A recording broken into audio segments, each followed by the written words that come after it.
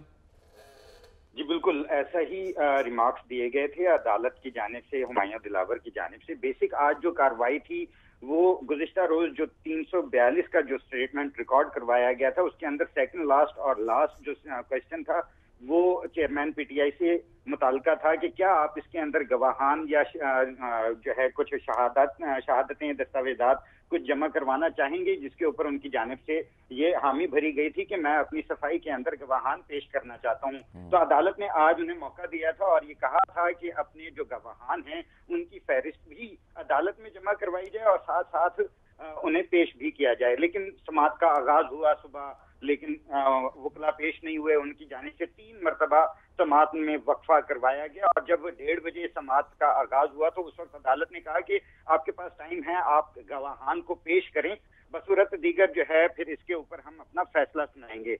تو 1:30 بجے بھی چیئرمین پی ٹی آئی کے جو وکلا تھے ان کی جانب سے گواہان کو عدالت میں پیش نہیں کیا گیا۔ اس کے اوپر نہ ان کے نام دیے گئے، وکیل تھے، سمجھ نہیں آئی سر؟ نہ ان کے نام دیے گئے، نہ ان کو پیش کیا گیا۔ نہیں، نام تو دیے گئے، اچھا، اور 4 یہ نام تھے جو دیے گئے تھے، اور اس کے اندر الیکشن کمیشن کا یہ جانب سے بیسک جو اعتراض تھا وہ یہی اعتراض تھا کہ جو یہ 4 گواہان ہیں ان کا ایک تو تعلق پی ٹی آئی سے ہی ہے، دوسرا یہ کہ جو ہے نا وہ ٹیکس ریٹرن سے متعلق اور ٹیکس کنسلٹنٹ ہیں، جس کا اس کیس سے کوئی تعلق نہیں بنتا، کیونکہ جو یہ کیس ہے وہ فارم بی کی حد تک ہے، جبکہ اور بیان حلفی جو کہ جھوٹا جمع کروایا گیا ہے بقول الیکشن کمیشن کے وکیل کے امجد پرویز کے، کہ یہ اس کی حد تک جو ہے یہ کیس ہے، ٹیکس ریٹرن کی حد تک یہ کیس نہیں ہے۔ تو جو گواہان کی لسٹ جب گواہ پیش نہیں کیے گئے تو ان کا یہ حق ساقط ہو گیا کہ اب وہ گواہ پیش کریں۔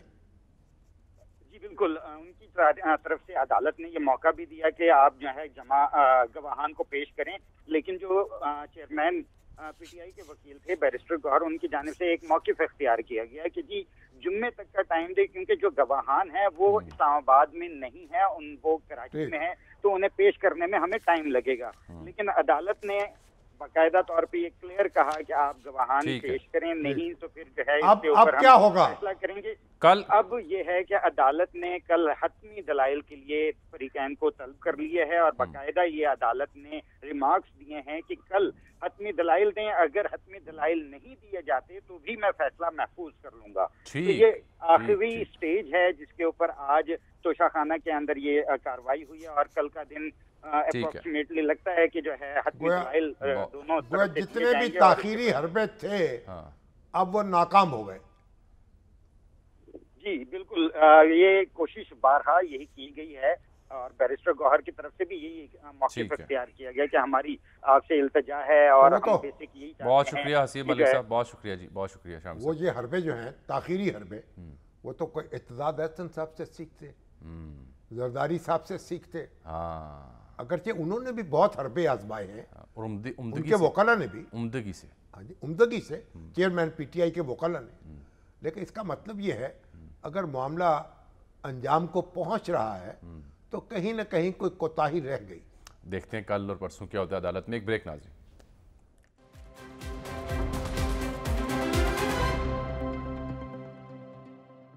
علیہ سر وقت ختم ہوا چاہتا ہے پروگرام کا ہمارا، آخر میں جاتے جاتے وہ جو ملٹری ٹرائل کا کیس تھا شہریوں کے، اس میں بھی جو فل کورٹ تشکیل دینے کی استدعا ہے نا وہ سپریم کورٹ نے کہا ان کی ستمبر تک فل کورٹ دستیاب۔ چیف جسٹس نے کہا کہ ہم تاریخ کو جواب دے ہیں، ہاں ہم جو کام کر رہے ہیں اس کا اپنا فیصلہ کام کرتے رہیں اور گے، تاریخ اس کا فیصلہ کرے گی، تاریخ فیصلہ کرے گی۔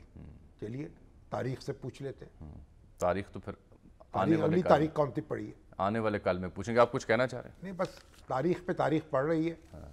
چیف جسٹس صاحب نے فیصلہ تو انہوں نے کرنا ہے. اب جو ہوگا سو ہوگا. جب حشر کا دن آئے گا اس وقت دیکھا جائے گا. ٹھیک. تو مولانا ہدایت الرحمان صاحب کی آپ نے تشفی نہیں کر لی؟ نہیں مولانا ہدایت الرحمان صاحب تو یہ بھائی گوادر کا نام تو انہوں نے کوئی وہ تھوڑی کرایا گا. پیٹنٹ کہتے ہیں اس کو. لیکن وہ لاہور یونیورسٹی بنا لے وہاں. سر اس سے کیا ہوگا؟ نام کا مسئلہ نہیں ہے, کام کا مسئلہ ہے. یونیورسٹی کہاں قائم ہو رہی ہے, کیا کس طرح قائم ہو رہی ہے, اس کا سٹاف کیا ہے, اس کی فائنانسز کیا ہیں, اس کی سہولتیں کیا ہیں.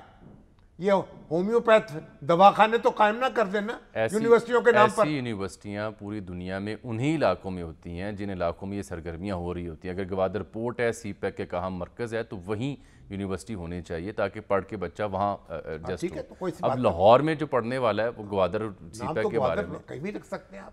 وہ لاہور یونیورسٹی بنا لیں, کراچی یونیورسٹی بنا لیں, بنانے دیں گے انہیں. ہاں ہاں چلیں وقت ختم ہو گیا. ناظرین آپ سے کل ملاقات ہوگی. اللہ حافظ.